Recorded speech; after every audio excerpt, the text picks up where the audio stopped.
Just so everyone knows, we are going to be recording this tonight. It is a recording, not live. Unfortunately, we couldn't figure out how to do the live part. So we are doing a recording for tonight to be posted on the MD website. So just keep that in mind as well. Thank you very much to our candidates for coming tonight. On my far right here, we have Claude Fairden, Steve Fitzmaurice in the center, and Jen Smith. Tonight we're going to get started by our candidates introducing themselves. They have up to 10 minutes to do so. And then we will have a question period after that where anybody can ask questions. We do have microphones for that as well. And they will be using mics as well just to make sure that the recording is picked up. Okay? Come on in.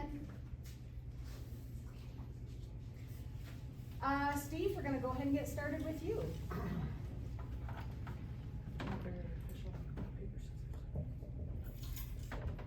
Good evening, everyone. My name is Steve Fitzmaurice, and I'm here tonight seeking re-election to be your counselor for Ward 1. And the reason that I'm doing this is because only a short time ago you had elected me to represent you. And that was only 2 years ago as I came in a by-election. My main platform is to seek re-election so that I can continue working on the things that we had started in the MD. I'm not here to sell you anything brand new. There is no need to sell you anything new. Everything that we have here, we have already well invested into. We have very good services. We have excellent infrastructure in place. We also have wonderful people that make up, which is now our new ward. I say our new ward because we have residents from Lac des Arcs here now, whereas they used to be part of Ward 2. This is what is going to make Ward 1 special. We now have more community. More community is what we need. Ward 1 is about community. Everybody who lives here knows that. We all respect each other here, and we all respect the space that we live in, and we all very much treat it very sacred. That is known. There is no plans that I have to change anything in this ward, in either of the hamlets. Each hamlet has its uniqueness, and that uniqueness needs to be respected, and it needs to be heard. One of the biggest things that I've done over the last 2 years is made myself available to everyone, and I have taken the time to speak with everyone that has wanted to speak with me. I have listened, and I hope in ways that I have shown. 2 years is a very short time to be a counselor. There is a lot to learn. Some call it drinking from a fire hose. I am still drinking from that fire hose, but I have been learning this whole time along. One of the things that we still have out, actually we have more than one thing on the table, and this is what I look forward to being re-elected for. We are currently working on our land use bylaws right now, which are very important to all of us. We just concluded our municipal development plan. So to be able to work on this land use bylaw and to make sure that the two of them align so that residents, businesses, and industry all can work together in a communal way that benefits each, not just one. We have a trails master plan that we just created. We've just finalized it, and there's some good in that will benefit all of this ward and mostly the MD as a whole. We also just concluded a transit feasibility study that we have not even touched yet. And I know that this is something that is on the minds of many residents, mostly here in Exshaw, as well as across the river in Lac des Arcs, out in Little Kananaskis, and our After 6 area. These things need to be looked at and discussed in a positive manner, a manner that is going to help the residents as well as not drive up our taxes. As everybody knows, taxes are high. I could sit here and promise you anything you want. I can give you any service you want or promise to work hard for it. But be known, the more we ask for is the more that we pay for. And right now, we as an MD need to start thinking about physical responsibility and how we can live here, afford our taxes, and still have the quality of life that we all moved here to enjoy. That is what I want to work on for the next 4 years, if you choose to re-elect me. Thank you.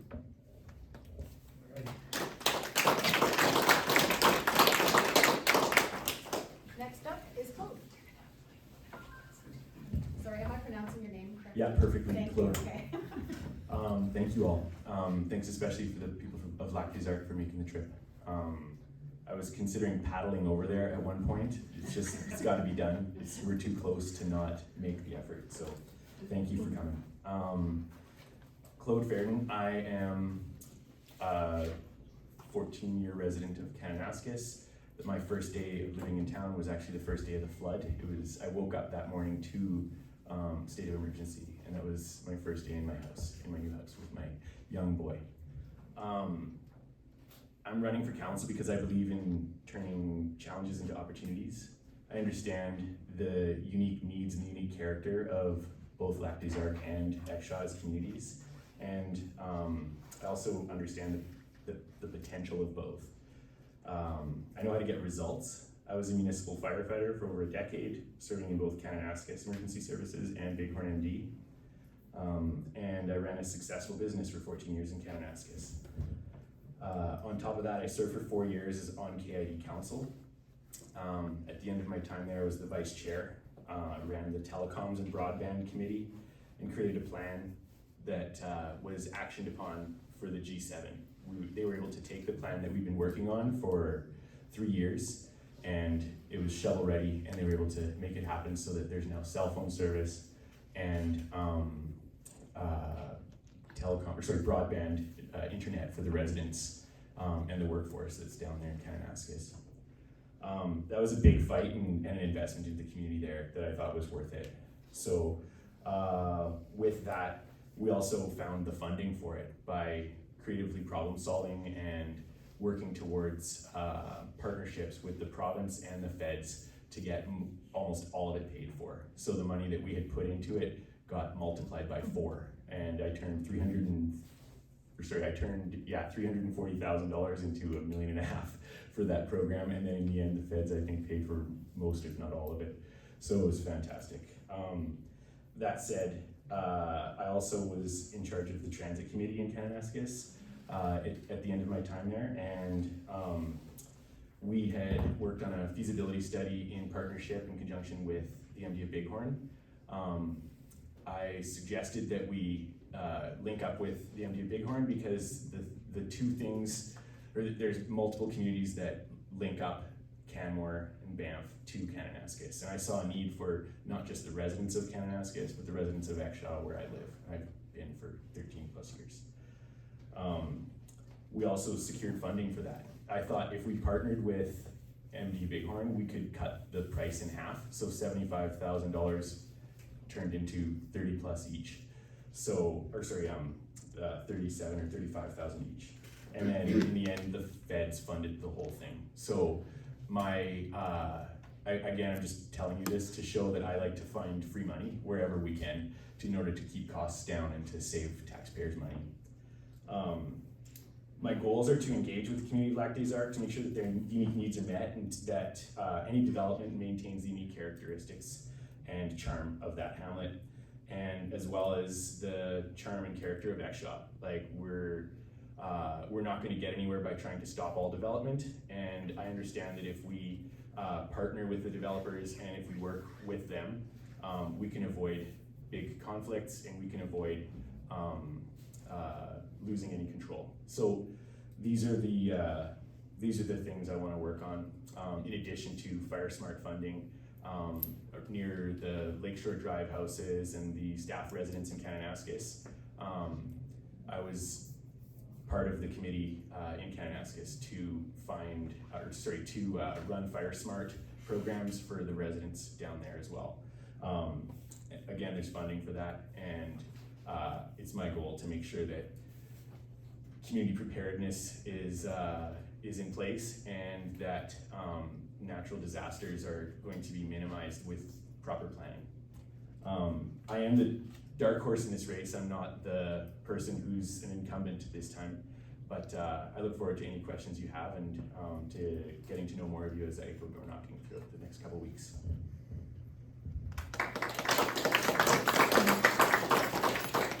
And last but not least, Jen. Thank you. I think as much as you feel like you're the dark horse, anyone who was here 4 years ago and got to listen to me, I've improved slightly on my speaking skills, but this is still a very uncomfortable place for me. So I have all of my notes written out because I'm not great at shooting from the hip like you two. So forgive me when I repeat a few things. For those who don't know me, I was born in the Bow Valley. My husband and I have lived in Exshaw for 25 years now. We've raised 3 girls here in town. All 3 of them went to Exshaw School. I grew up in a home that taught me the value of community service and community building. I've served 2 terms as a school board trustee on Canadian Rocky School Board, and 1 term for the MD in the former Ward 1. And now I'm very excited about our new redistricting with Lac des Arcs coming on board. Why I'm running. I'm proud to work with this current council and what we have done together, but there's far more to do. We have tackled some very big issues. Some were internal within the organization, and others involved the community. I'm incredibly proud to have sat with the last council. We've built a really strong relationship, both as a team and with administration, based on respect and honesty. We debate. We don't always see eye to eye, but we work together, support each other, and in the end come together for a common good. Knowing we have limited resources and many things on our to-do list, we adopted a strategic approach to get things done. We identified the priorities, things that matter to the residents, and we worked through those one at a time. This is why I'm running. We have made progress, but there's still so much more to do, and I'm not done yet. Some of the things I'm really proud of is a successful grant application with the town of Diamond Valley and town of Cochrane for enhanced intermunicipal emergency preparedness.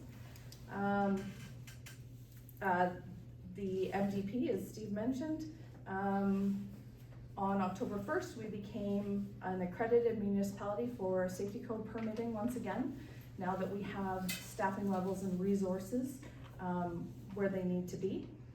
And one thing that we have done is, since 2016, we have had a stable tax rate. In 2016, our mill rate was 1.892, and currently it's 1.99. It is one of the lowest 8 in the entire province, and we're very proud of that.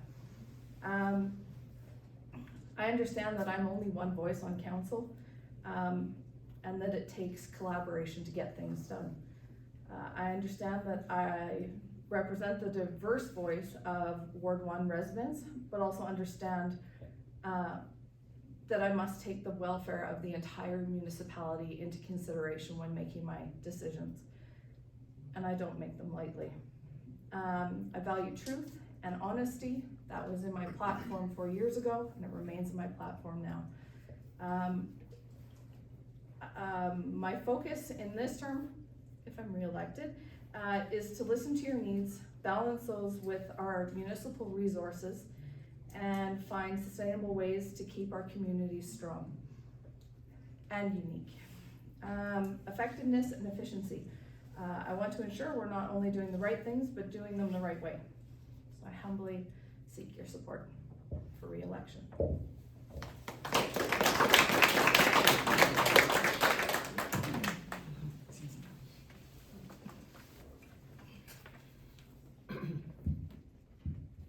Watch me not trip over this. So just for those of you who have just joined us, keep in mind we are being recorded tonight, so that way this can be posted on the MD website for those people who could not make it tonight. Again, I'll just let you know that there's drinks at the side there, and next part of our forum tonight is we're gonna open the floor to questions. So everyone has had their few minutes to talk about what they're looking for, or what they're hoping to be able to achieve with stepping up to council or being re-elected to council. Do we have questions from the crowd tonight? I'm interested in kind of hearing everybody's view on the role that Exshaw School plays in our community.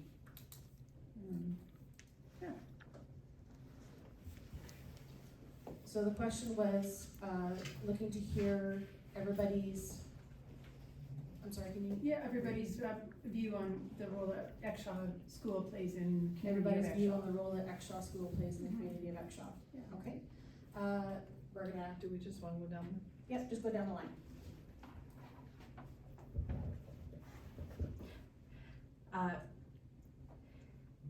This is a very loaded question for me because I've always been very passionate about Exshaw School, and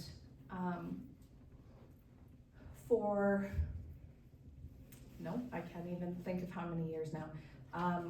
My eldest daughter started in that school 16 years ago, approximately, if my math is right. And ever since then, I have been a strong advocate in making sure that it's never the forgotten school in town, and hopefully we can have a voice of as many children as we can. The one thing that while we don't have the current town population going to that school, what that school does offer is an incredibly enriched cultural experience for the children who are there. And they get incredible support through the funding model that they have through Canadian Rocky School Division and Stony Education Authority. And I would love to see more community partnerships with the school in any way we can.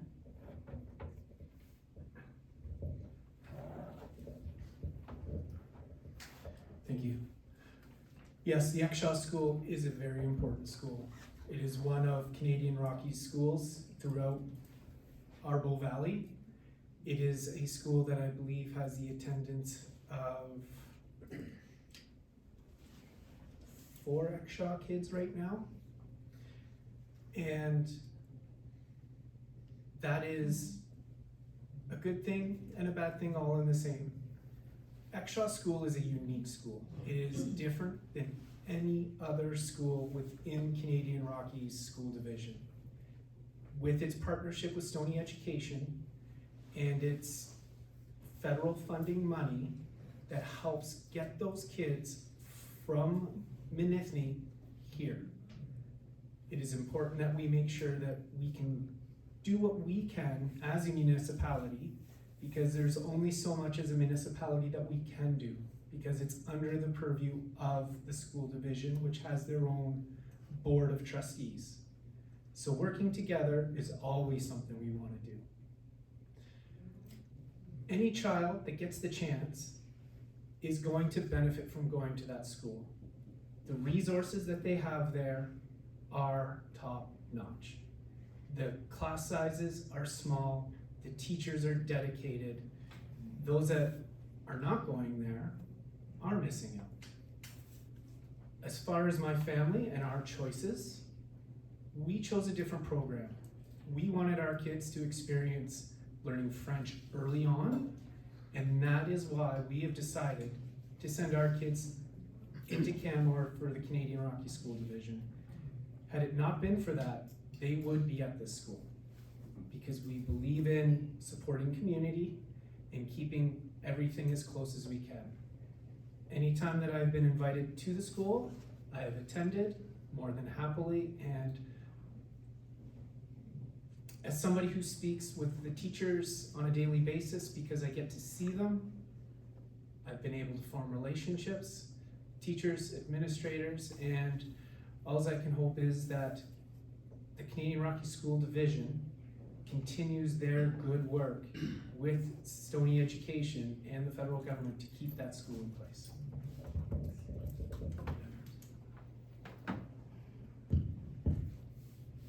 Yeah, so my kids are attending the Francophone school. Sorry, one of them just started at the Canmore High School.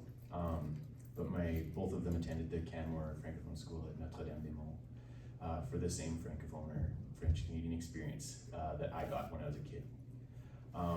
It's important to me that they experience multilinguality and also get the benefit of smaller class sizes at that school. For me personally, I was a counselor at an youth at-risk camp, for lack of a better term. They were young people with addictions issues looking to get help.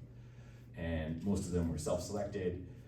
The point of all this was they attended that as an opportunity to step out of circumstances and situations that were causing them to suffer in other areas of their lives. With the opportunities that I think the Exshaw School presents, there's so much integration and exceptional learning opportunities there, and just allows communities to better connect. So the residents of Exshaw, the teachers there, they all get to help enable these young people to have a better future. And I'm in full support of the system for funding it and the system for, and how all these young people get to have an education there. So I'm glad that it exists, and I hope it continues on. Thank you, everyone. Okay, questions? Dino? Yep, I have some. I know you don't need a microphone. No, I definitely don't. My name is Dino Sen. I've been a resident of Exshaw for 30 plus years.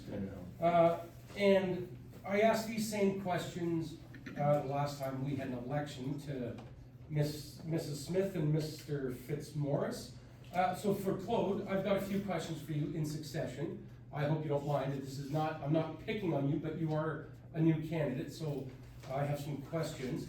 Why are you running for council? What are your goals to be a councillor? Did you want to answer them right off the get-go, or do you want me to ask them all at once and then we can go in succession there? Yeah, I mean, I think, to be fair, sorry.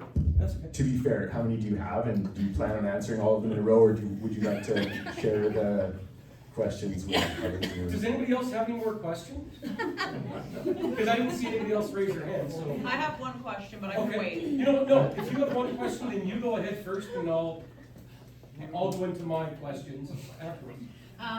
Hi, I'm a resident of Lac des Arcs, but I have a quick question about the development in Exshaw. With the new developments going in, I couldn't help but notice a lot were slated to be single-family homes.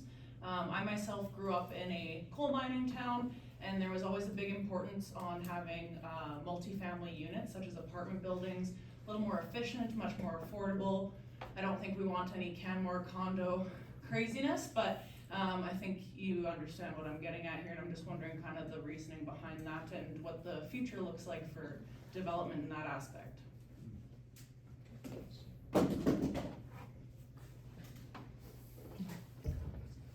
Head down the road again.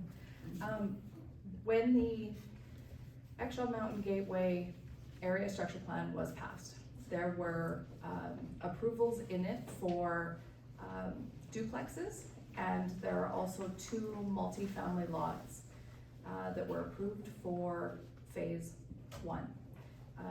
They have chosen to develop in 2 phases. If we're speaking about what is happening right now. There are 2 multifamily lots that are approved. They are on Mount Fable Drive.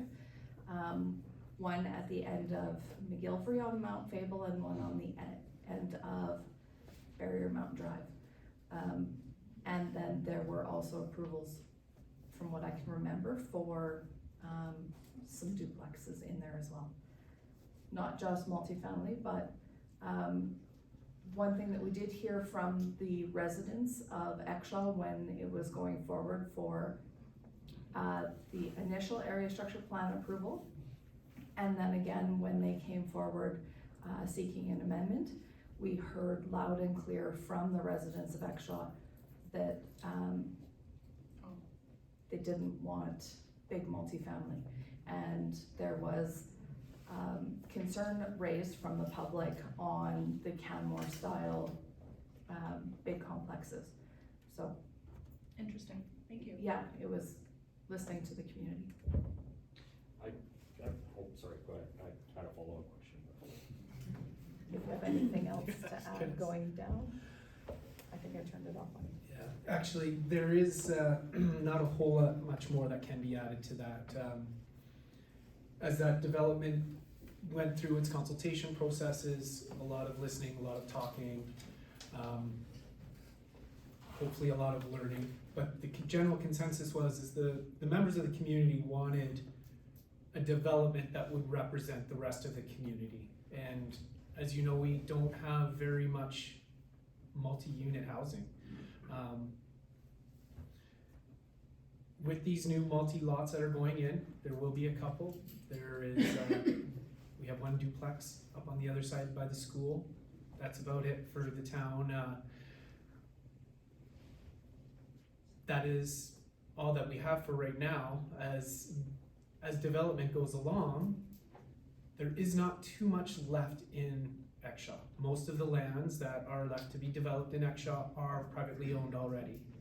So whether those landowners decide to add more units, well, that'll be something we'll have to address in time, when time comes.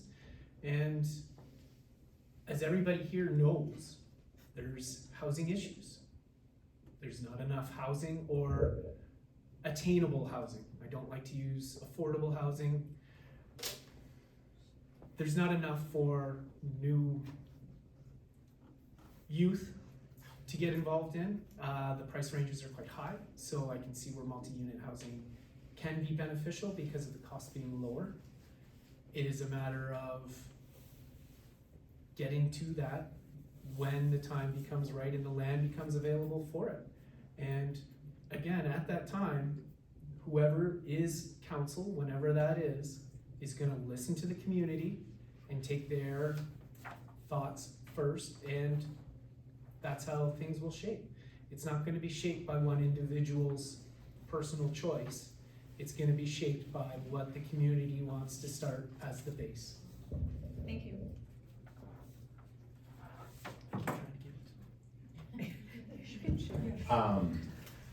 I wish I had something to add to that. I wasn't part of the decision-making process or the consultation, and I do agree. We listen to our residents and our neighbors and make decisions that are best for our community. So that's all.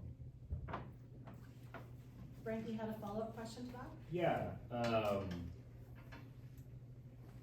want to make sure I phrase this in the right way, and I'm hoping that you can guide me accordingly, because I don't follow municipal politics, let's put it that way, so I might come across it a little bit.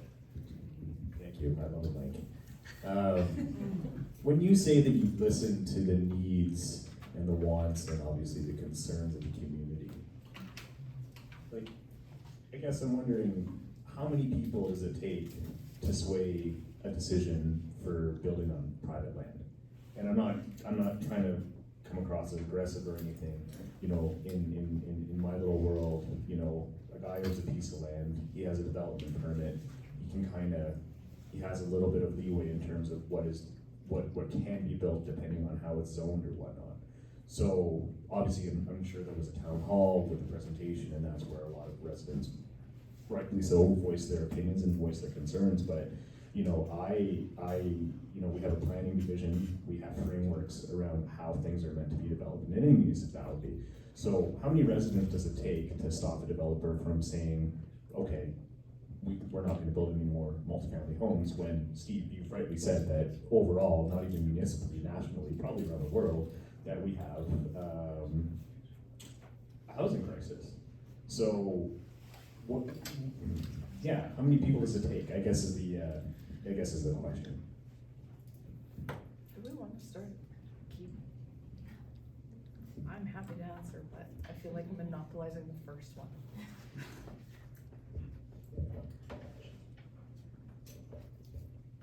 It's hard to say, but if I was to take a specific example, let me take a specific example. We had an open house, we had an amendment to an area structure plan. And it was not an easy decision. This specific question actually came up right at the end.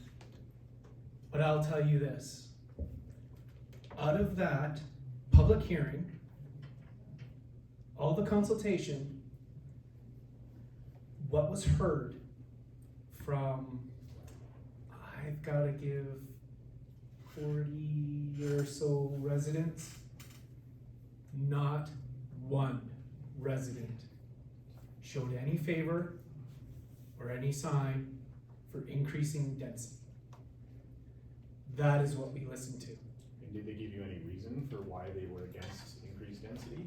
I mean, I understand, like, there's a lot of rumors and conjecture going back and forth that there's a lot of people in this town, well, I've lived in Exshaw for 50 years and I don't want anything to change because this is the way I grew up. Like, let's just be honest about it. There's a lot of those residents that live here.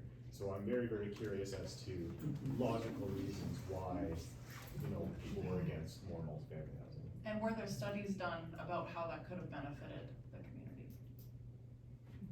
And the crux of it is what I'm going to is if I'm gonna vote for a municipal councillor, right?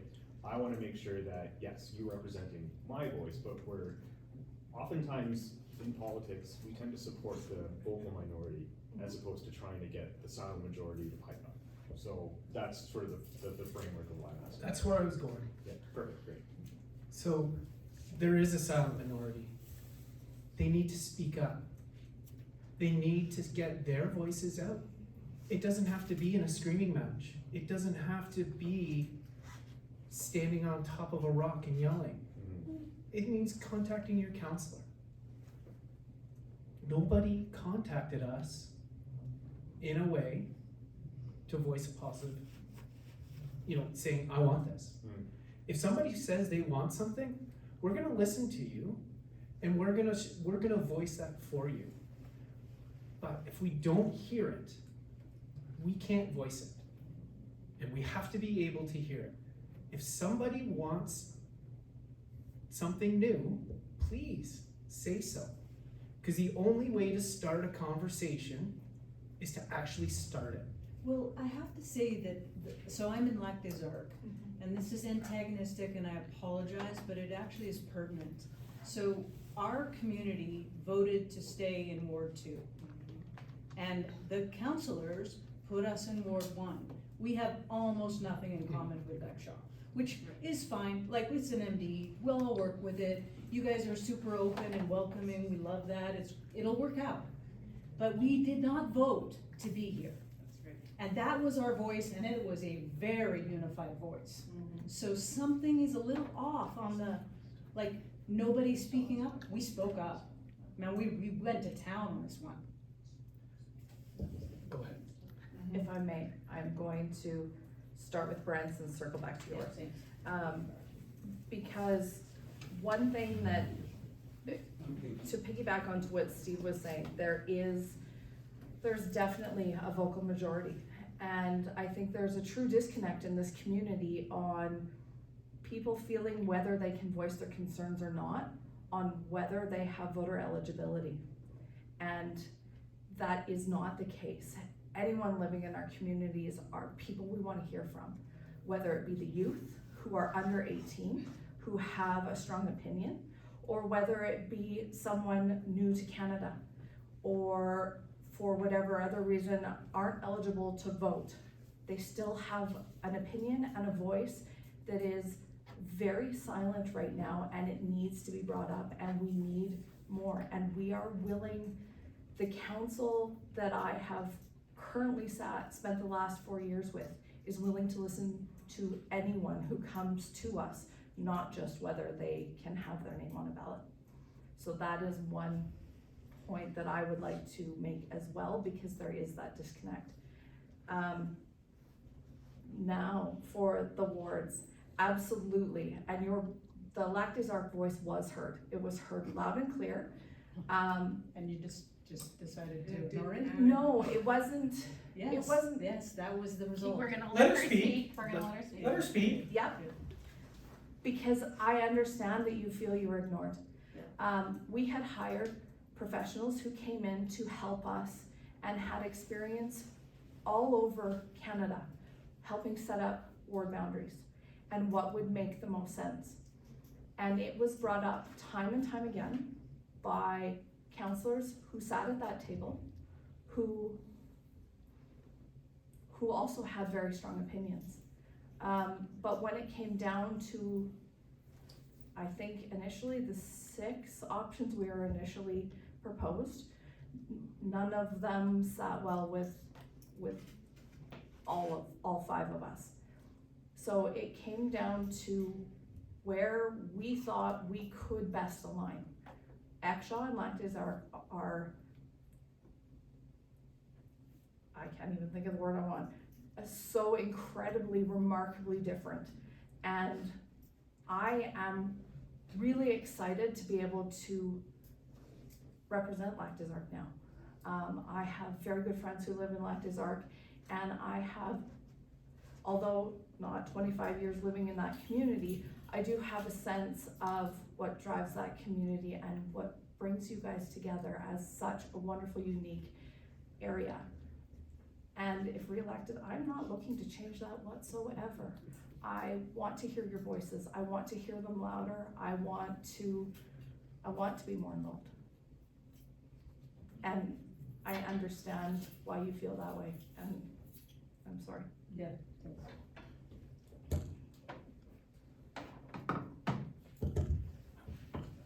Again, I wasn't part of any of that, but I'll say that if I'm elected as council representative for you guys, I will make sure that I hear your needs individually and collectively. I want to know what's important to you, and I want to figure out how to make sure we protect your unique community, the character, the charm of our mountain lifestyles, and that it remains an affordable place for young families and established residents alike. So I'm here for it. I'm here for all of you, and yeah. And as I said in my intro, like, fire smarting that community is critical. So I want to make sure that that happens, and that there's, you know, access to all the emergency services you guys need in the best we can provide it. So that's all I have for that. Thanks. Were there other questions other than? I would like to answer. Sorry, Steve.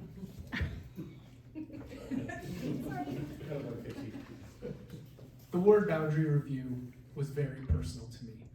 I encourage you to go back and watch our last meeting when the ward boundary review was passed.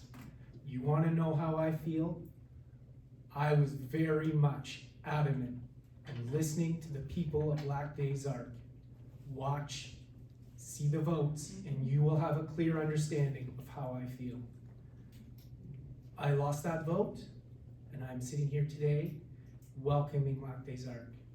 I understand that you have a unique community over there. You enjoy what you have. You don't want it messed with. You don't want to be Exshaw. We hear that. We understand that. But you need to be able to give us the chance. Maybe we listen more than you were listened to before. But if you don't give us the chance, you'll never find out.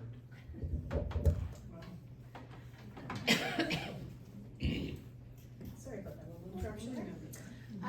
Okay, Sir, was there any other questions other than Dino? Because I know Dino has a few. Wayne? Do I need the mic or? Yes, you need the mic, Wayne. Alright. My court doesn't stretch that far. I can ask these questions for you, sure. It'll cost you though, have this voice. I don't really want the mic, but I'll do it just, You're very soft-spoken, Wayne.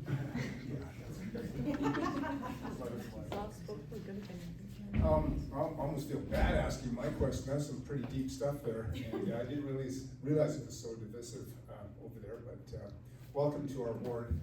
We're happy to have you.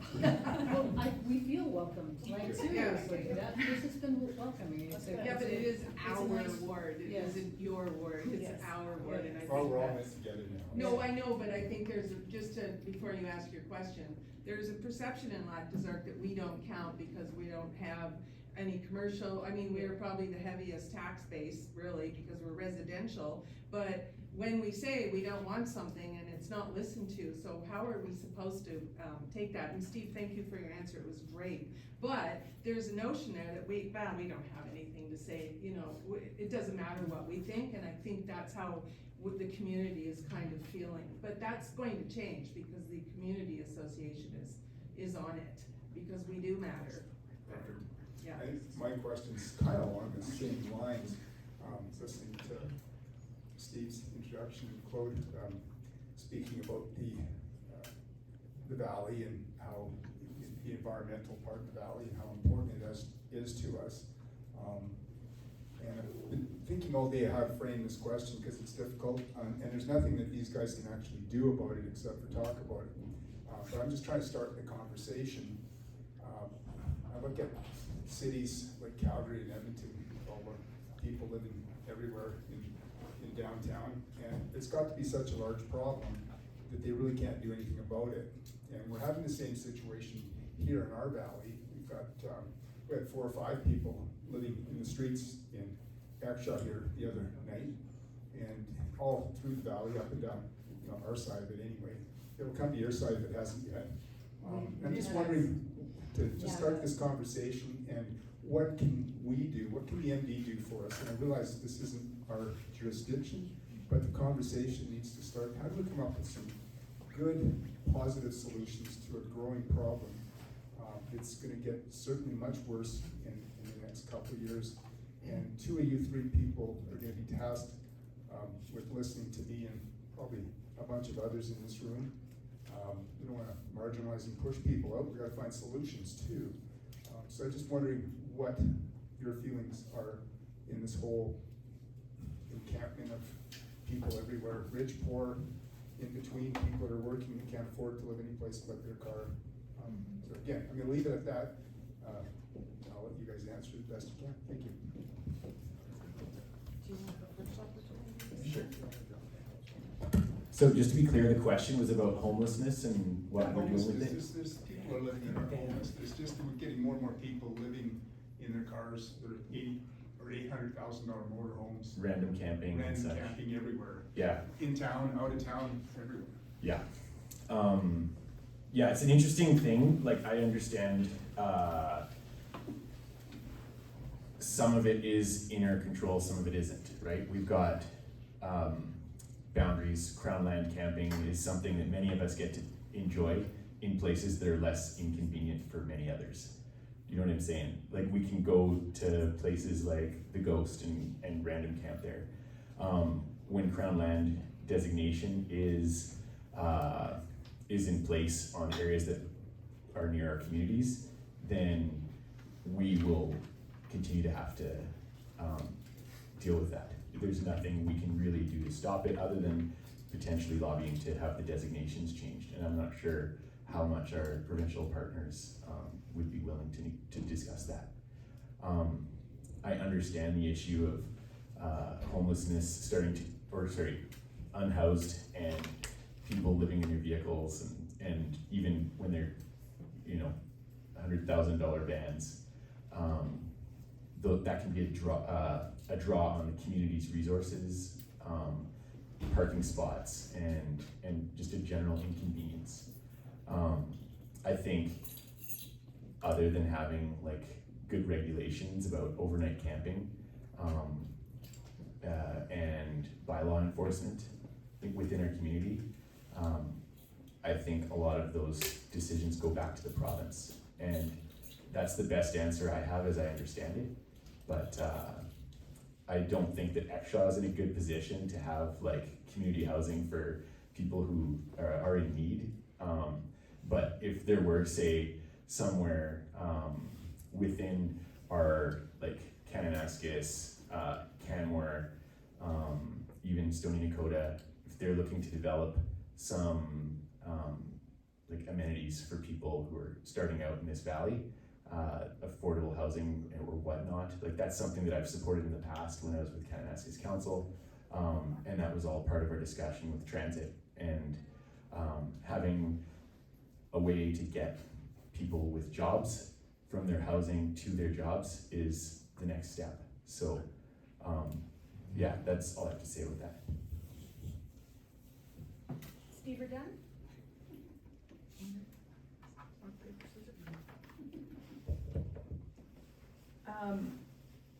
Thank you for bringing that up, Wayne. It has been a concern of this council. We have been discussing it for, I guess, the past council. Sorry, let me rephrase that, the past council. We have been in discussions with the province for at least 2 years now on crown camping, and that includes the boat corridor, where we're seeing it on Highway 1, Highway 1A. And I will continue to advocate for infrastructure. We have a huge problem, and it's waste, both of the household camping variety and the human aspect of it. And we need to have the infrastructure. We need to partner and continue to have the conversations with the province, because most of it is out of our jurisdiction, but we can do it more efficiently with collaborations. And it isn't just the corridor that we've been discussing, it is also up in the Wipers area. For crown camping, we need infrastructure up there as well. The province came forward and has put target shooting and other gun restrictions up there until we can identify some safety concerns that are happening. And I know that the MD Council the mayors and reeves all sit on the Bow Valley Regional Housing Commission together, and we work together to try and come up with solutions throughout the valley. So the MD is a part of that. We attend all of the meetings. The reeve is currently the chair, and we will continue all of those collaborations.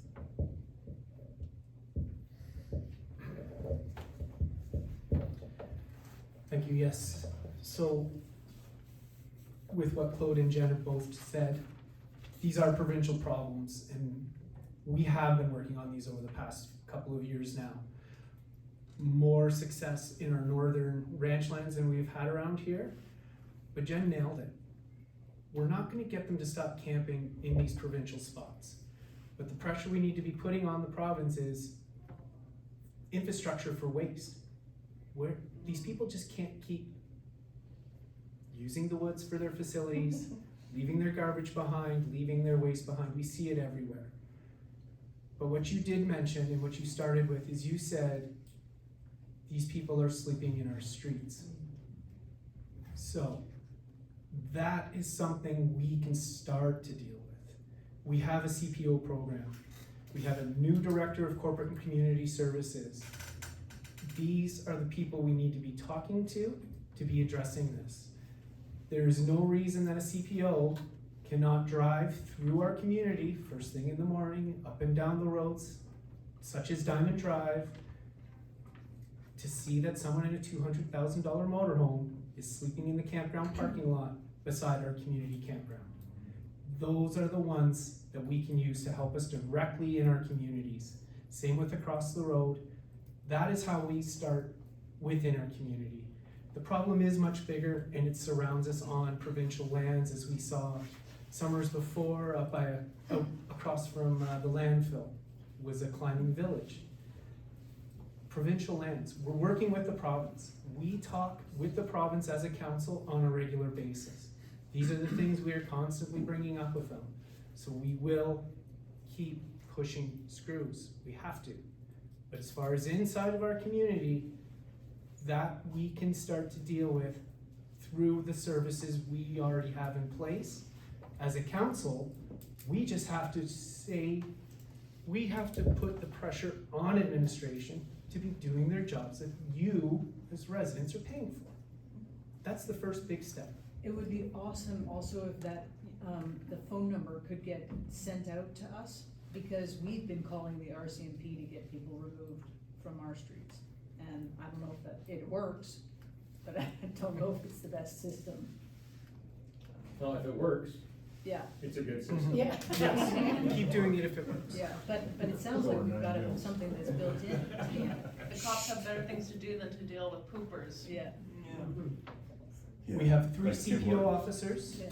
paid for by the You municipality. said it, not me. We also have a compliance officer through our planning department. Yeah. We have heard, and so has anybody else in this room that has attended the municipal development workshops, that the municipality wants to be proactive, not reactive. It's up to us to hold them accountable to their words. I'm gonna add one more thing on that. Our CPOs and, director of, I forgot the new title. community services. Thank you, Dino. Work hand in hand with the RCMP and meet regularly. So, and as well as the conservation officers. So they're in constant communication. So when you're phoning the RCMP, the information does get back to us, and they do communicate that with our CPOs.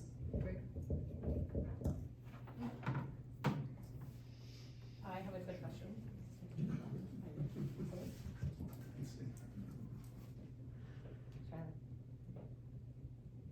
Just speak up.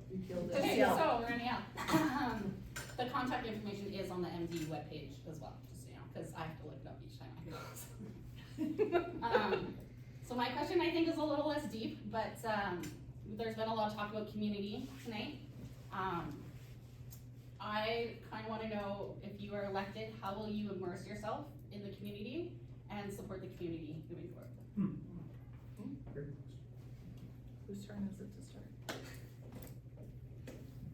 Hey, don't all jump at once. Don't immerse at once. The very first time was rock, paper, scissors, Oh. and then we've been very unofficial since, okay? How will I immerse myself in the community, and what will I do To support the to support the community? I am very much immersed in the community. I stand in the community every day. I am available every day. I stand in my store. I walk these streets. I volunteer with the community association. I attend community events. I make myself available all of the time. If you do not see me, you're not looking. And that is very true. Yeah. I am on the streets every single day. Across the river, I don't come see you so much. That is about to change. Well, they don't want the riffraff of Exshaw. We actually wanna talk to him. Actually, I can say that I have been in the community of Black Days Arcs many times. My previous occupation had me there all of the time. Yeah. If I was a window cleaner, I was a snow removal and a junk removal person. I have done lots of work. I know many residents over in Lac des Arcs. My face is not new, and I'm sure most people know that over there. But will I start to come over for more events? Heck yes. I just need to be invited. It's an open invitation. Are you on our Facebook page? It's kind of the only communication tool we have. I will be looking for it. Jen, Ken or Claude? I'll go ahead. Okay, if you're sure.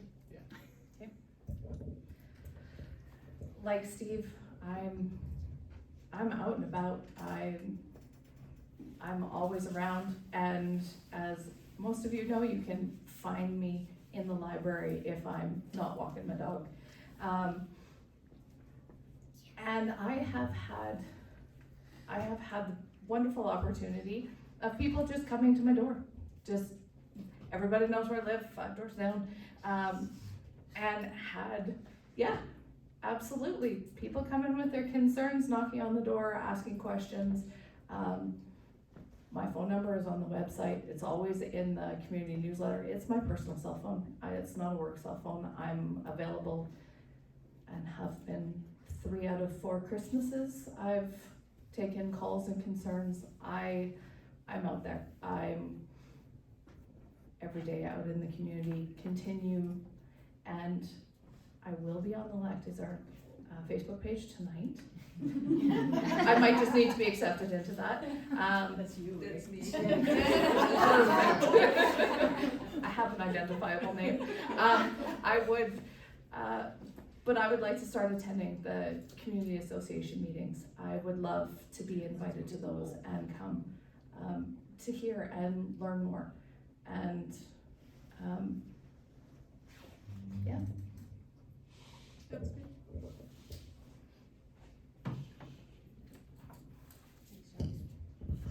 Excellent. So a big part of why I'm running for council is so that I can engage more with my local community. I went through a lot of changes a couple years ago.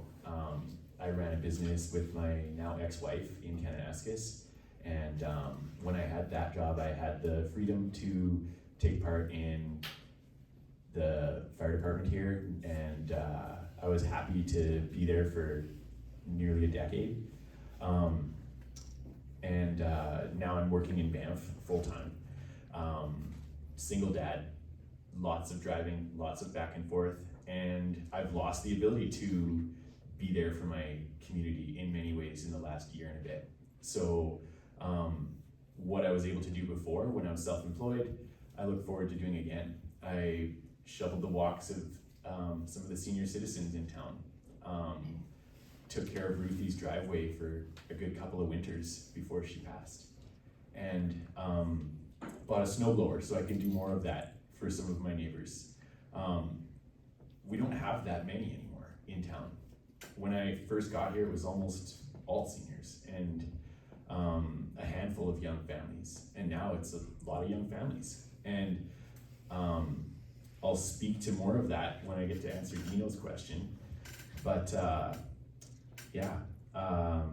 I want to be here to represent my community. I'm deeply invested in this community, and I don't want to go anywhere.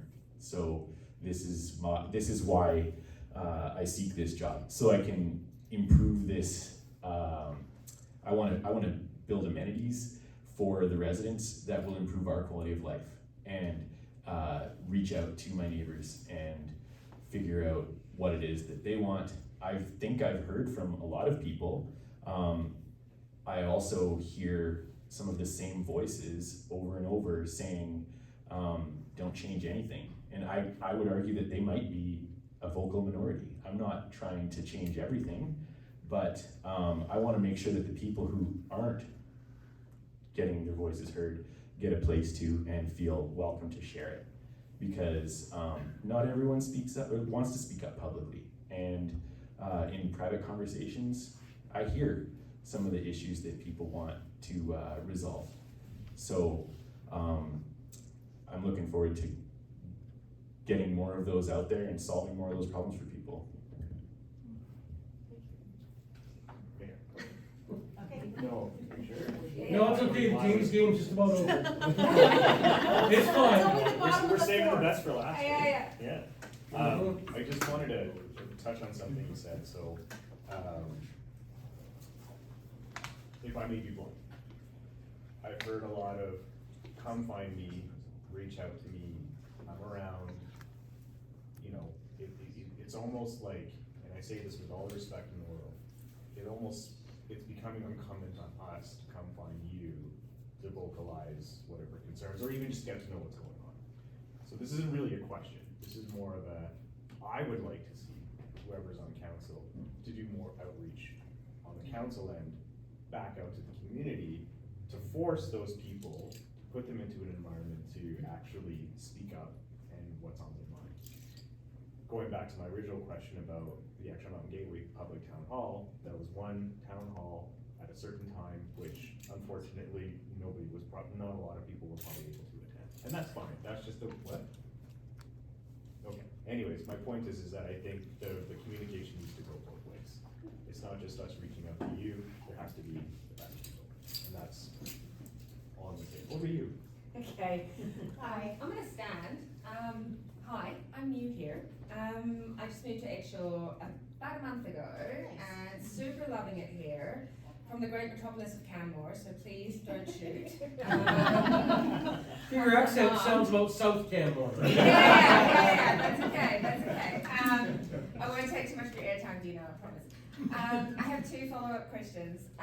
One is to Jen. Jen, you mentioned around, and it's kind of been addressed here in this question as well, sorry, I got your name, around inclusion of voices when people don't have the ability to vote in their local municipal election, and also actually drawing out the kind of,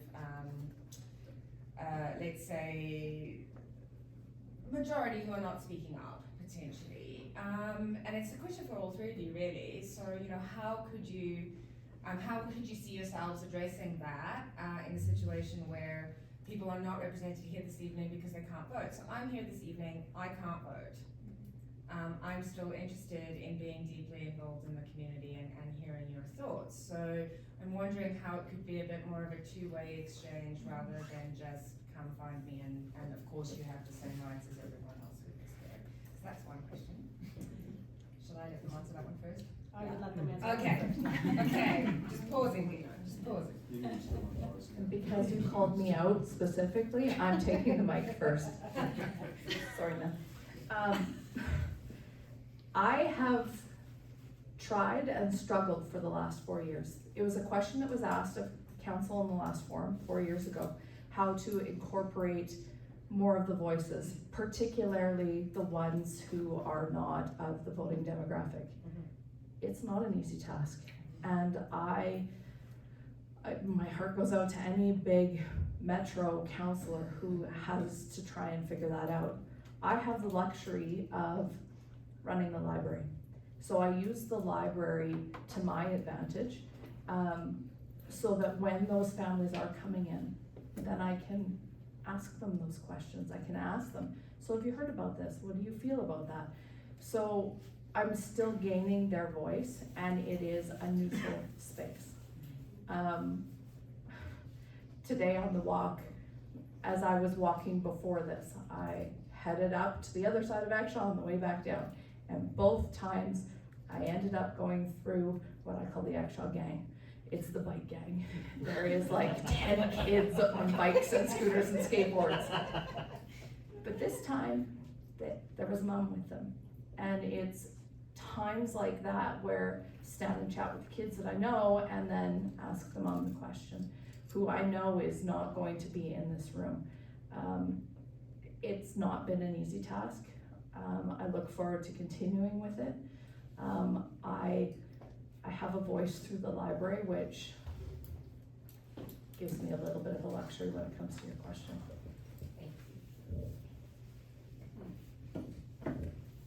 Sure.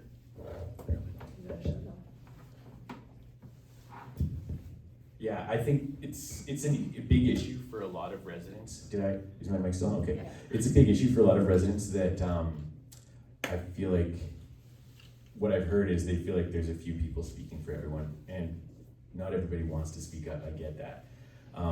Asking questions, having conversations, late night debates, being there for your neighbors and finding out their interests, their concerns.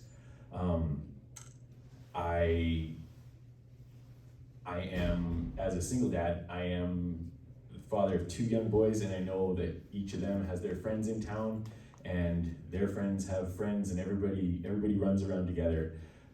the families I talk to all kind of want similar things. We want more amenities that will benefit us, right? Like, we're not just talking about an outhouse for the mountain bikers. We're talking about maybe somewhere to have a coffee, like a little bakery or something like this. A lot of people have expressed a gathering place would be so nice, and that would help to build community.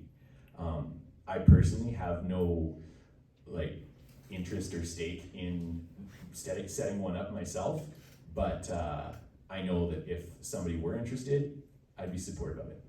I have no conflicts there. So those are the kinds of things that I think once we have a few more residents, maybe our community can support. And just saying as a counselor, that's something I would be on board with. I wouldn't get in the way of that at all.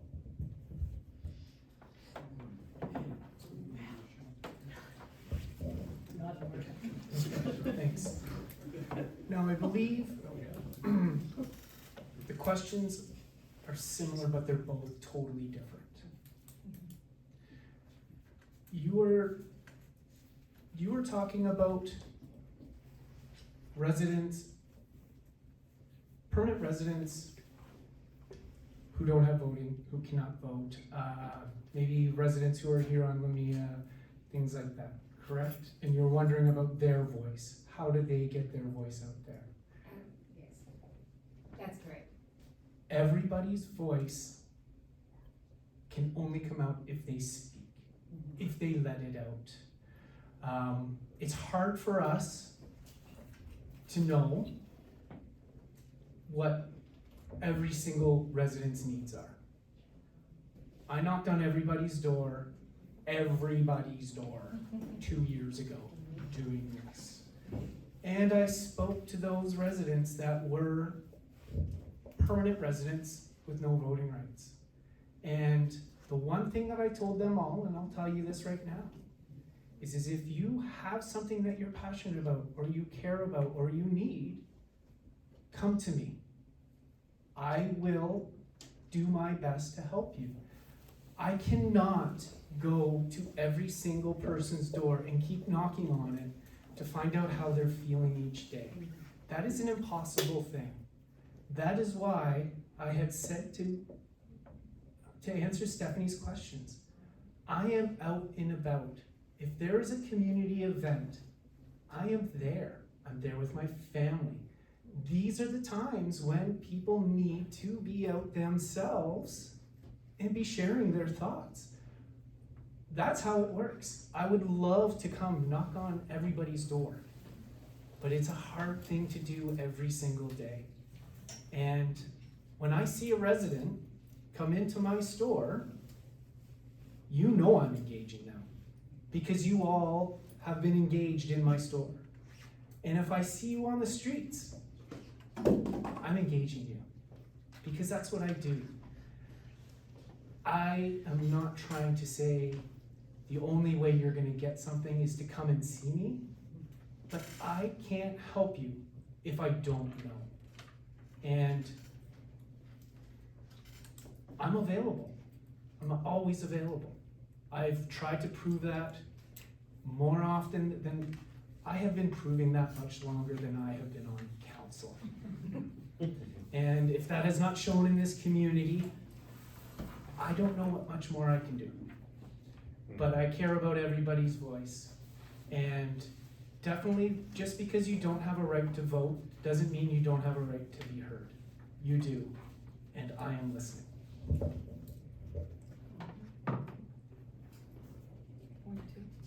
You had a second? It is a short follow-up question.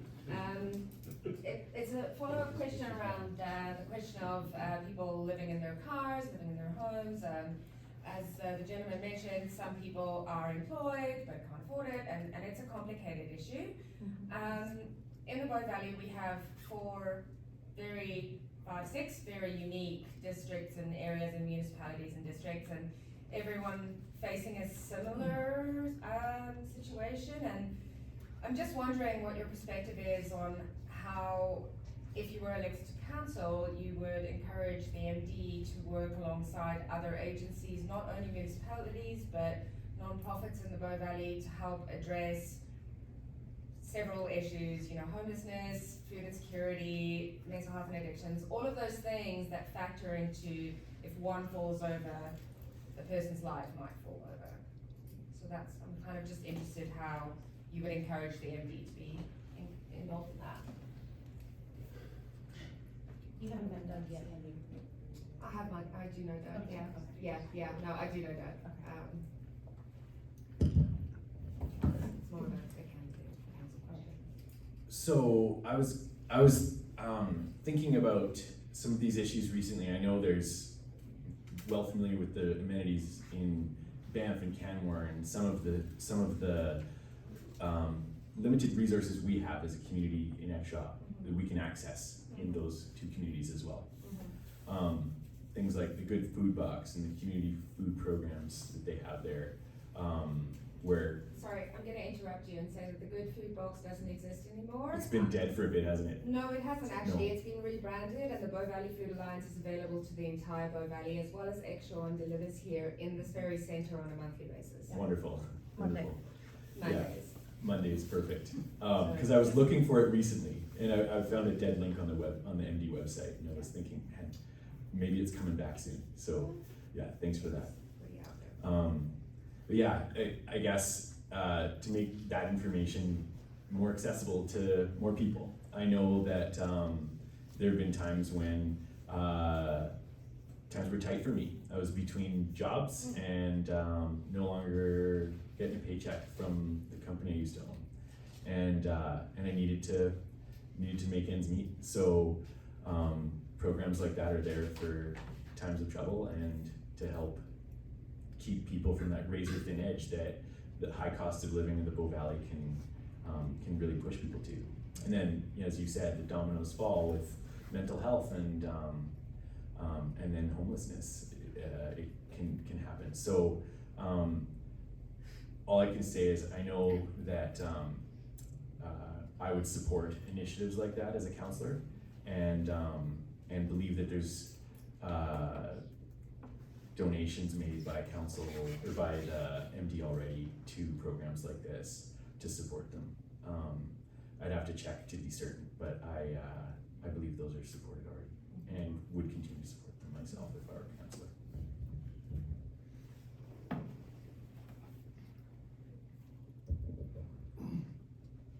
You did name a couple of examples, and then I wrote down a few more that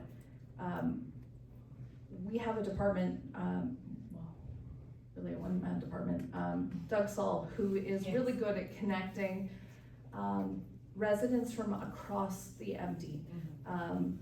We have programs for seniors aging in place, and that is done in collaboration in Cochrane and Canmore with a variety of not-for-profits and other resources that can help our seniors age in place. The homelessness, Bow Valley Food Alliance, Bow Valley Immigration Partnership, FCSS, mental health. We try and connect as much as possible. Right now, our catch-all is Mr. Saul. And when someone comes forward when they're struggling with any issue, not just the examples you listed or that I listed, and he connects them to those resources to the best of his ability. Is it perfect? No. And every year, Doug builds on the resources we have and the funding in place, and currently the new council will go into budget discussions, and Mr. Saul will be bringing forward more of these partnerships and more things that we can do to support different communities with different needs throughout the MD, not just Ward 1. Just to say, I know Doug quite well, and he does an awesome job. I think my question is more about drawing together the municipalities to really stand together at council levels. So not so much just direct funding of programs, but how is there, this is a Bow Valley wide situation, so how do we find a Bow Valley wide solution? That's kind of my question. Absolutely. And again, we have One of our committees is intermunicipal, and so we do intermunicipal committees with Cochrane, Canmore, and others as well. There's one intermunicipal with Banff, Canmore, and the MD, and we address problems like this. There's no easy solution to a lot of these, but all of the Bow Valley and Cochrane councils do discuss it. It is top of mind for how do we support more efficiently and better, and what do you need from us for administration to be able to work and support. Thank you. Not a lot left on the table there. Sorry. As Jen mentioned, we have ways now to be working on it. And we do have ways to be working with other municipalities.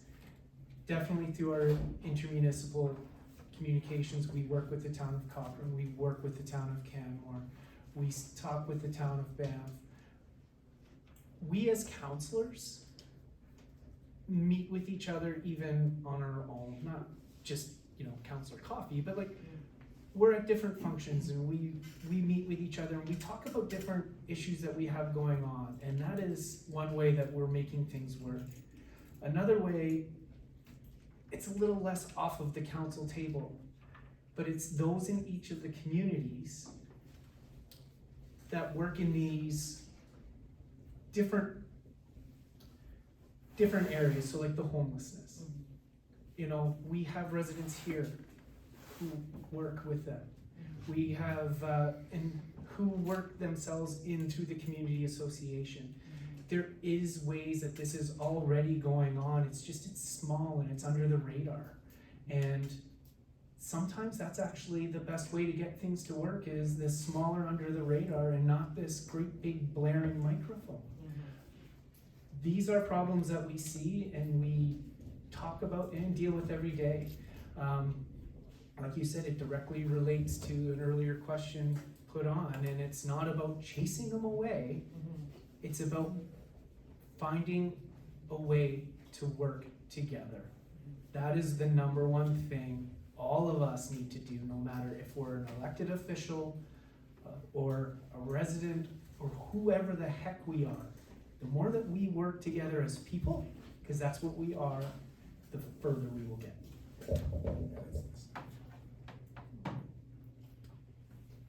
Thank you.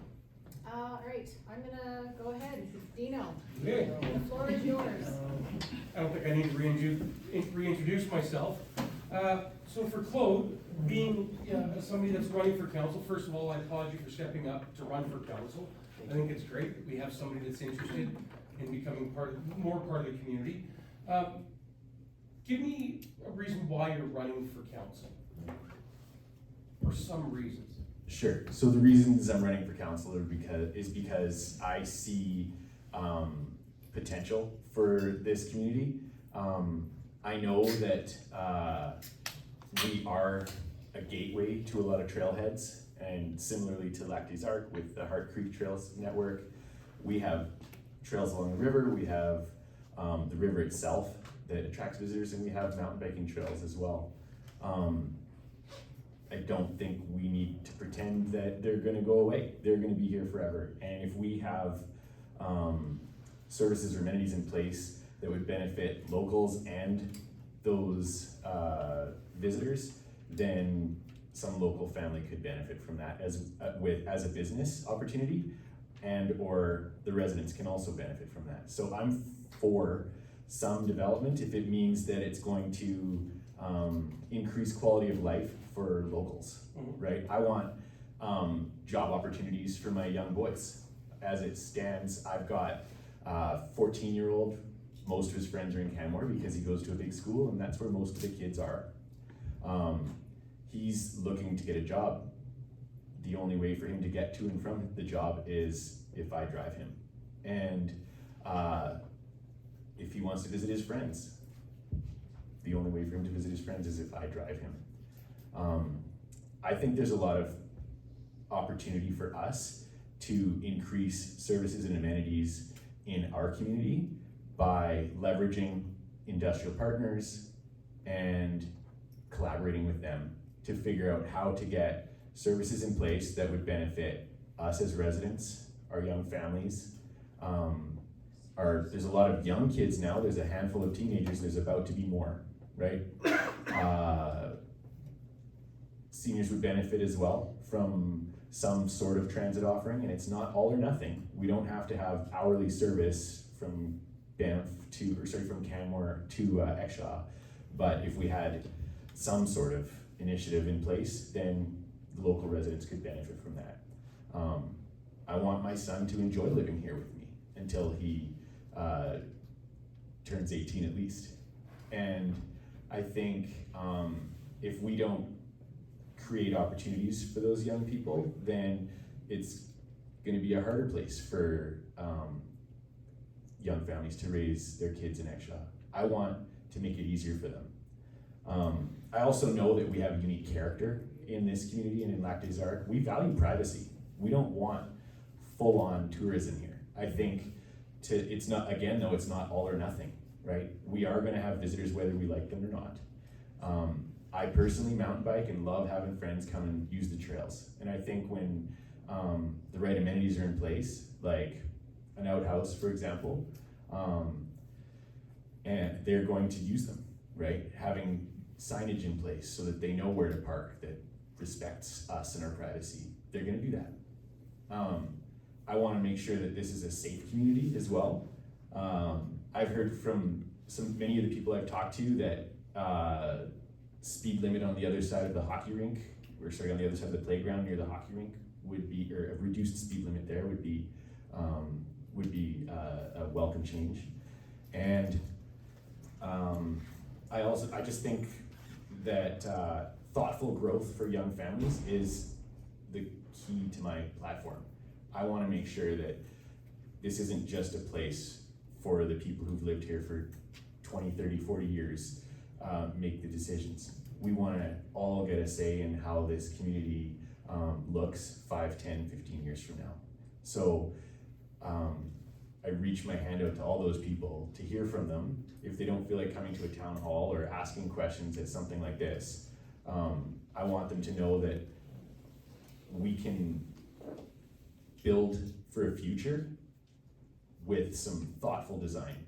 And if we try to stop it, we're just gonna end up losing control of it. So that's what I'm here for. I'm here to make this place livable for my teenage boys as they get older and have a place for them to be and love it here. Okay, thank you. So would it be fair to say that you're running for council because you're not in line with the way the current council is going or the way the MD is going now? And these are the changes that you'd like to implement into the MD to see those changes for more youth involvement? I don't really agree with I guess I don't really agree with that. I don't think it's fair to say that I'm not aligned with them at all. I guess what I'm saying is I have a bigger vision for our community, and I want to make sure I incorporate some of my ideas and some of my thoughts, and along with the ones that I've heard from my community members into that. I've got the strategic priorities in front of me here from council, and it's like well in line with my goals and vision for this place. It's not out of it. Stewarding the natural environment, balancing the challenge of being a popular tourism destination with economic opportunities, ensuring municipal services evolve and address the needs of the residents and visitors and service providers. All of them are in line with what I see for this place. Mm-hmm. And I want to continue to leverage in relationships with all of our industrial partners and our community residents, as well as our neighboring communities. So I wouldn't say I'm not in line with the other councillors. there would be things for sure that we disagree on, and at the council table, we'd have excellent debates, I think. Okay, so you're looking for more results. I'm always looking for more results. I'm a creative problem solver who really just wants to find strategic thinking to add value for residents. Like I did in Kananaskis. I know that I made a meaningful impact there by creating not just new opportunities, but improving quality of life for them. Okay. And that's what I want to do here. Perfect. Thank you. Sorry? Sorry, no. Oh. Did you have something to add? Well, I was gonna say, I'm kind of hearing that you're assuming we don't like our quality. I raised 3 kids in Lac des Arcs. They all got their license at 19 or at 16, and that's part of living in rural. If I wanted them to have a local bus and have all these same amenities at a big city, then I'd move back to Canmore. Like, don't assume that we're lacking and our kids are lacking. They're not. And yeah, sorry, that's just my opinion, sorry. Yeah, But, I guess I am speaking for myself and some of the Right. opportunities that I see. Right. I think it's a unique challenge, and I don't know that every person who has 2 cars in their house, or even just one, needs a bus service or any form of transit. But what I'm saying is, from what I've heard, there's a lot of young families who think it's a good direction to start looking to. And it's not all or nothing, it's incremental growth. As the community's needs change, we can look at changing that. With the feasibility study that we did, that there's opportunities for growth there. And again, I wanna make sure that I get to review all those results with people individually when I go door knocking in Lac des Arcs, so. yeah, and I think you raise a good point, and sorry, Dino, take That's your okay. spot. Open dialogue. There are some of us who really like the way it is. If I wanna have a city bus running through my street, I'll move somewhere else. No, I like my rural, that's why I live rurally. That's the difference between Exshaw, Deadman's, you know, you're also representing, or will be representing, the entire MD, which includes the Deadman's Flats, which has become, you know, I don't know why Canmore just doesn't annex it, because, and that's fine, I'm not criticizing it, but if I wanna live in my quiet space, that's what I want. I don't want a city bus going by because I can't drive my kid to a baseball game or whatever it is they do now. You know what I'm trying to say? Like, I'm not criticizing, I'm just saying that that's where the difference is in this ward, is there are 2 very different communities who don't want, and there's lots of kids in Lac des Arcs, and I don't think there's anybody in Lac des Arcs who wants a transit bus running through LDA Drive. I guess to be clear though, the options don't just include a bus, right? There's Right. options for I dial understand. service, so that you can say, hey, I need to go at this time. Oh, great, I've got 2 others within half an hour. Meet it. But this that already time. exists, that already exists, there's a taxi service, is there not in the budget? It's- To have a taxi, if, you know, someone who needs a ride into town, who can't, you know, who has a wheelchair or whatever, does that not already exist? Right, okay, so, And There's a for young minimum people. limit though. yeah, it's within a very Yeah. limited basis, Yeah. it's not gonna get you. but then the as small far as community it's too, we're happy to drive them, and that's that. Yeah. That's Oh. what you're fighting against. I'm not Yeah. saying that it's wrong, I'm just saying, like, there are some that really like the way it is. And then just because of the way things are changing, young families are starting to move in. All the, you know, old timers are starting to, you know, not be able to live there if they're alive. And so I understand that it's changing, but people resist change. Yeah, I So, get that. Yeah, I guess where I'm going with this though is like, Lac des Arcs has unique needs, correct? right. Exshaw has unique needs, and here we are together. Mhm. So if I say yes to all of your unique needs and no to ours, it's not fair for us, or vice versa. So figuring out the right sized approach for both communities and balancing those, right? It's not all or nothing. For the entire MD. And well, there's that, we're within a very unique, like we've got ranching and mining and tourism and hotels and people who want privacy, and like, it's so unique. Yeah. But with that said, we still have opportunities, right? So I just wanna make sure that we're not only picturing a city bus, cause that's not at all what I'm interested in. Like, and I think as seniors are aging in place, like, driving in the winter, it's not desirable. Like, I've heard from them, it sure would be nice to have something as well. So, no one wants their taxes to go up a whole bunch. I don't. They're already quite high. And I'm quite aware that there's a whole bunch of Canmore residents that work for some of our industrial partners in our community. So maybe there's an opportunity there to get some funding from them. So I'm not trying to increase all of our services. I'm trying to find partnerships that benefit us and give our young people opportunities and our young families as well. Thank you. Next. So I know that you alluded to before when you worked out in Kananaskis country and you ran the business out in Kananaskis country that you were afforded the time to be able to devote to the fire department and local stuff.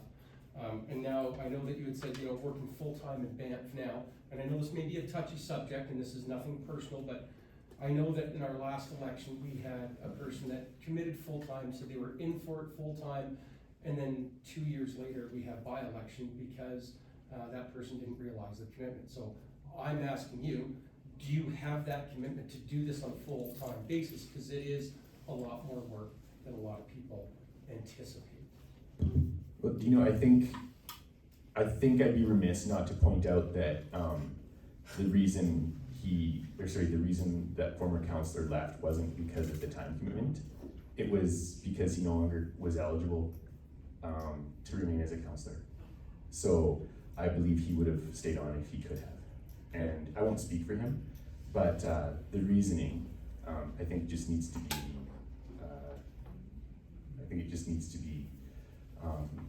for myself, I'll speak for me.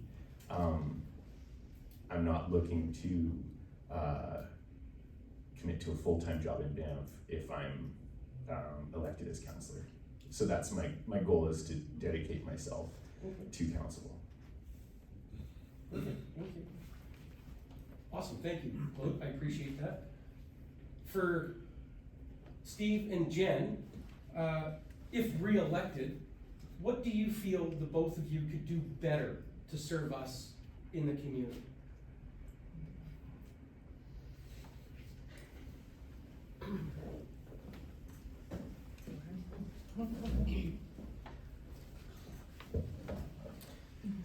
If I was to be re-elected, the things that I could do better would be to continue listening more, getting across the river. There is no great promise that I can give you, other than the fact that I am dedicated to what I do, and I do that every single day. I have no need to change my dedication. I will continue to be doing what I have done and continue to do it again and help. I'm here. I am willing, I'm willing to listen. I'm open-minded, and I'm not afraid of a new idea. But it also takes time to get new ideas off the ground. And they don't just come from one. We are a council of 5. 5 of us make the decision, not just one. But if something is dear to the hearts of these residents that we call Ward 1, I am listening. And I will do my best for Ward 1 and all of those that live in it.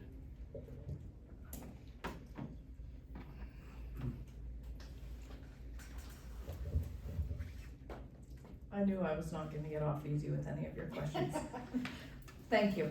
And I want right now to thank you for giving Claude the opportunity to present more than just his opening comments. I love the democratic process, and I was so excited that there was actually going to be an election, not an acclamation. The first thing that came to my mind, and I have thought about it a lot over the last 4 years, I need to get to more community association meetings. And I'm aware of what's happening in Exshaw because of my role with the library, and I have a staff member who is in constant communication. So, but that's me as the library manager, not me as the counselor. So I need to get better at being at community association meetings. I have tried very hard over the last 4 years to continue to build industry relations, and I right now do have all of them on speed dial on my phone for any issues that do arise, and I do think that I do it quite well, but I would like to strengthen that because we have a huge asset having local industry in the area. There are a lot of growing pains, not even growing anymore, but there are a lot of painful both sides with the community and with industry, and I think that open dialogue between all of them will help, and I would love to facilitate that more. And I am far from perfect and will continue to grow for the next 4 years if I'm re-elected. Awesome, thank you. I thought you had more questions. Okay. Do we have any further questions from all of our residents here? I actually have a quick question. Recently I've just seen the property taxes go up, and we don't have any sort of bus service or anything like that. With these planned increases with the amenities that you guys are talking about or possibly talking about, how's that gonna work out in reference to our property taxes already taking a jump with, you know, and I mean, like, even snow removal right now is kind of questionable. A few years ago, it used to be really good. And now whenever snow is plowed, you know, driveways are blocked in and everything else, so. As I said at the beginning of this meeting, we can give you anything you want, but it's gonna cost you. I have no plans or hope that council has no plans. I'm missing the words I'm looking for here. Services that come on new will come on under great scrutiny. We are not going to introduce a service just because a service is asked for here. It's going to have to be asked for by every single person to get something done, because we do not want to raise taxes. The biggest increase you saw on your taxes this year was your education tax. That is a provincial download. We cannot control that. But what we can do is we can, as a council, through our Rural Alberta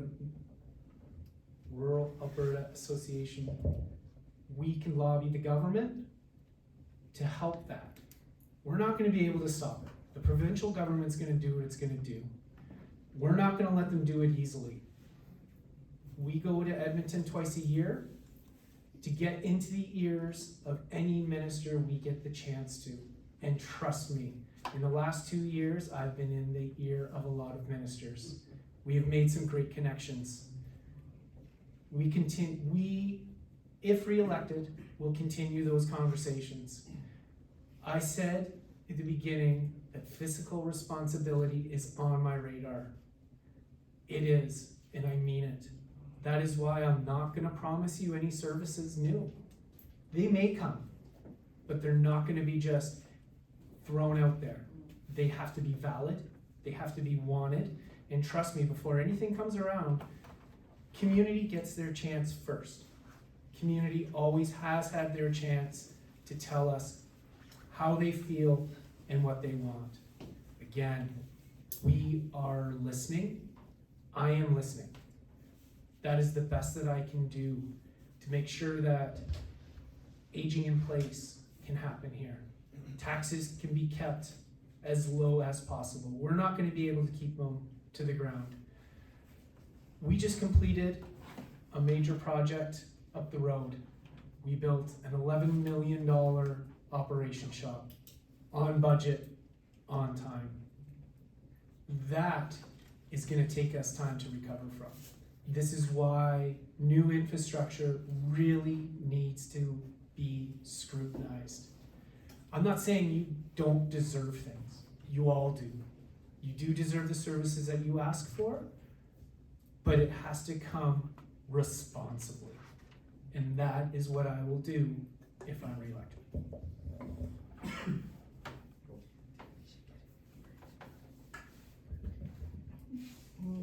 To add to Steve's points, the other thing that you're noticing on there, other than just education for the provincial acquisitions, is policing.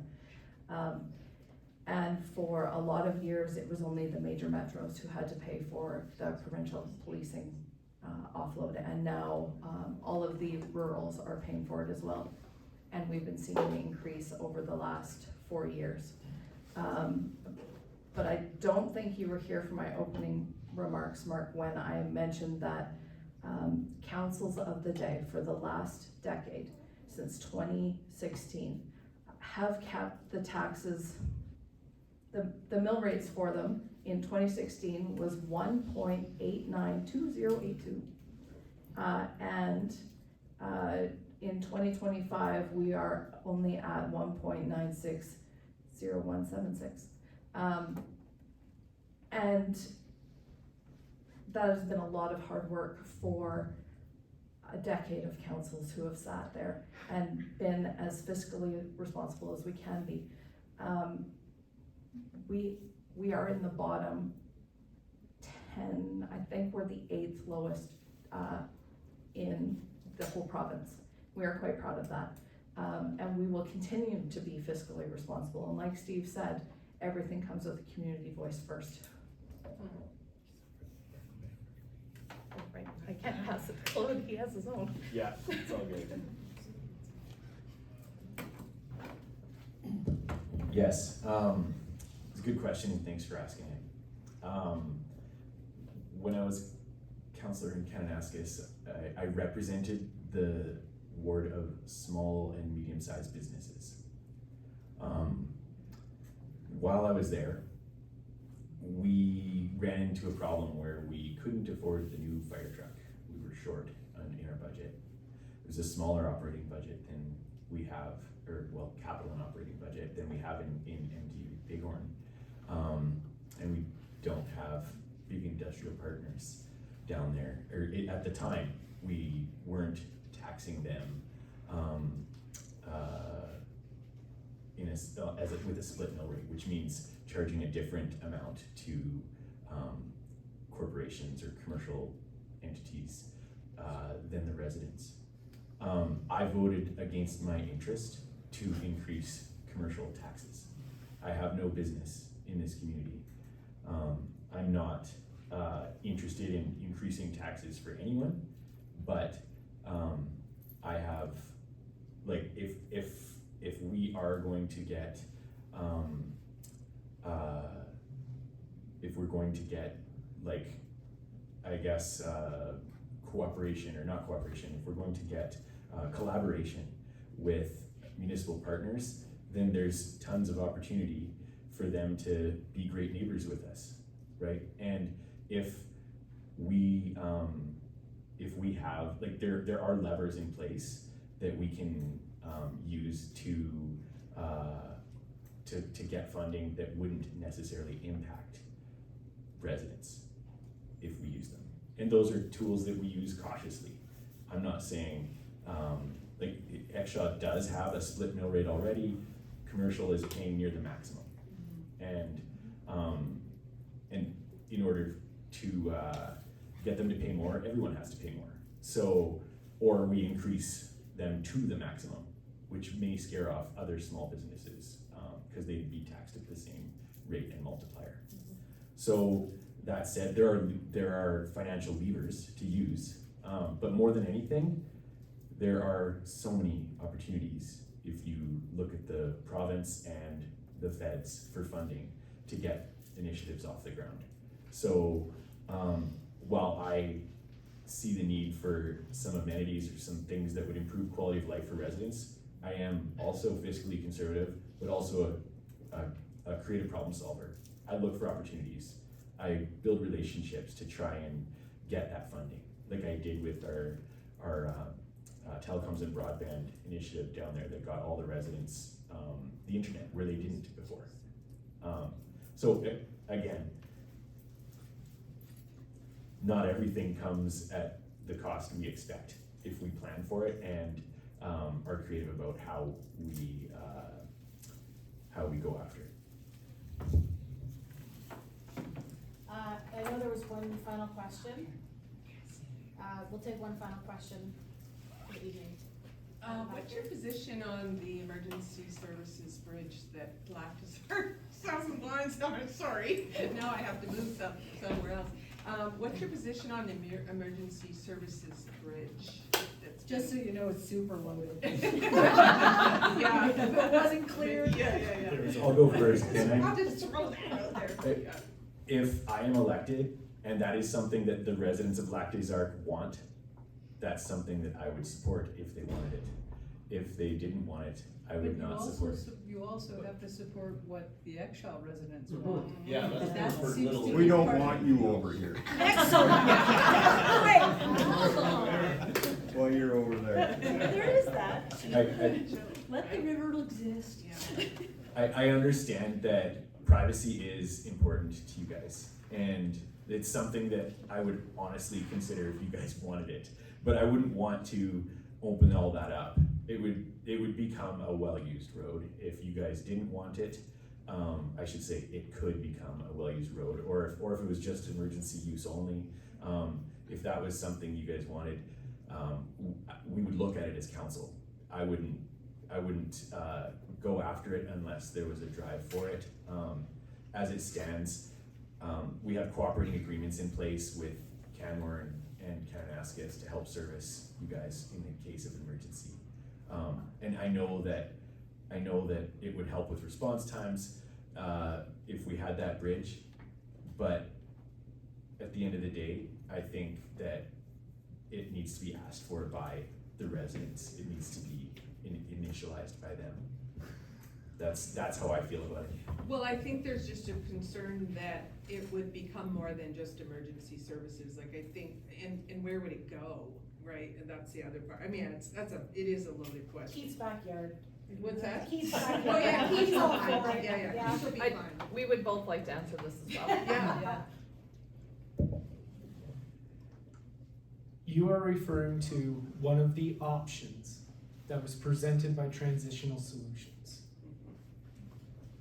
There is nothing in the MD's capital budget over the next 5 years that has anything to do with that.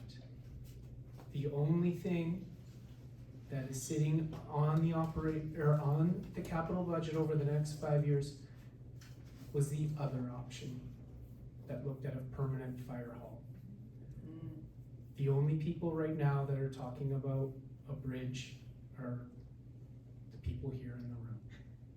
I know of no plans for one.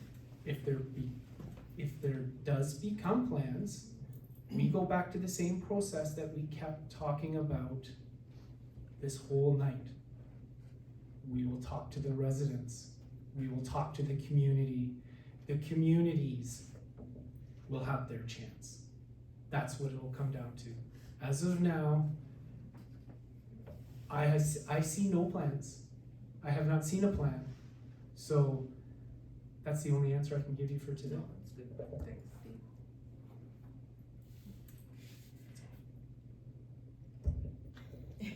You came in on a by-election. When I first started, there was discussions about it. There was discussions about reducing call time. There was discussions about adding other utilities to it, water and sewer. There have been many discussions over many decades. The one that I was privy to that was not just in the transitional solutions, but when there was discussions of bike path with Rotary, was could there be a bridge that wouldn't that would reduce call times, help with services, and not be community to community, so there wouldn't be a direct traffic implication. So the one time that it did come up that not everyone was a hard no on was when it was farther down the river. That would still reduce the call times. It wouldn't be perfect. It wouldn't put a fire truck in your community in 3 minutes, but it would reduce it from 25 minutes down to 10 or something. There are options that could happen, again, if it's community driven by both communities. And the conversation might come up when the Rotary Trans-Canada path comes from Calgary through to Banff. It will come up in a conversation, but like Steve said, I see that no time soon. It has definitely not been in the budget or in the plans for the next 5 years, so I don't see it coming up in this next term. I would love community input on all of the different options that could happen. May I retort? No. No? Yes. Quickly, you know. Quickly? Quickly. Really? After everybody interrupted me. Right? 2 minutes, sir. So, as a former 26-year firefighter of this community, I've seen a lot of stuff. I've seen a lot of people die. A lot of people nearly die. I've seen houses lost. So my question that has always been to the community of Lac des Arts, at what point do you say enough's enough? Yeah. Right? At what point do you say, Looks like it's at least 5 years. is it worth the risk of one of your family members dying? Maybe 2 or 3 homes going up? Because let's be honest, the fire smarting in Lac des Arts is not that good. It's horrible. Exactly. Yeah. So I implore you, those of Lac des Arts, who I respect, I've known for many years, I have a ton of friends there. Yeah. This isn't me being harsh and forward. This is me being a former 26-year firefighter who's seen the worst of the shit. Yeah. Right? To put it bluntly. I care for all the communities. Yeah. And I did for 26 years because that's why I did it. I don't want to see anybody get hurt. Yeah. Whether I know them or not, it doesn't matter. We used to go all out, at times all out of the night, right? Code, middle of the night. We didn't care where you were from. We didn't know you, but we were there to help you. So I implore your community to really sit down and think about that. Yeah. But you know, one of That's- the things that's interesting is that, so the new fire hall in Canmore is literally 16 minutes from my house. 16 minutes. So if you live in Peaks of Grassy in Canmore, it's longer than 16 minutes. So I think there's also some sort of piece in here of like, actually, we're not that disserviced. Oh, you are. I've been a part of the fire service for 26 years. But I have we a have a gentleman new right fire behind hall. you. Sorry, I'm gonna saying that- interrupt this. You Yeah. guys can talk Yeah, after. that's- This is okay. about the candidates right now. Yeah. We're gonna. Yeah, and I also agree with you that a few of us in Lac des Arts also have our heads in the sand, and I agree with you. Yeah. So I do commend that. I'm not saying that. I just No, wish no, you no. as a community No, look at it as a the whole. question was, where's your position? It wasn't, I don't want one, or I Yeah. do want one. It was, I what's just your implore you guys as a position? community Yeah, no, to we think about know. the whole big picture. Yeah, right? it's on Yeah. our agenda, but thank you, Dino. Okay, thank you very much for everyone coming tonight. I encourage you to open your doors when you see your candidates coming and have a conversation with them. Pop to the store, see Steve, pop to the library, see Jen. Give them a call and say, hey, can you meet? Okay, or if, just let them know that you need their ear. And as, with Claude as well. Sorry, I know you're in Banff, so, yeah, I mean, any one of them has definitely offered to, you know, lend their ear for any of your concerns. Advanced polls, here, Ward 1, here voting, October 9th, from 12 till 8, October 16th, from 12 till 8 here as well, and October 20th is the actual election from 9 till 9, okay? Thank you all for coming. Thanks, Do we Dino. have any closing? Do we have any closing remarks from our council? No closing remarks? Thanks for giving us, your time today. Thank you, guys. Yeah. Thank you. Thank you for your time, really. Yeah. I mean, it's amazing. Thanks, everyone.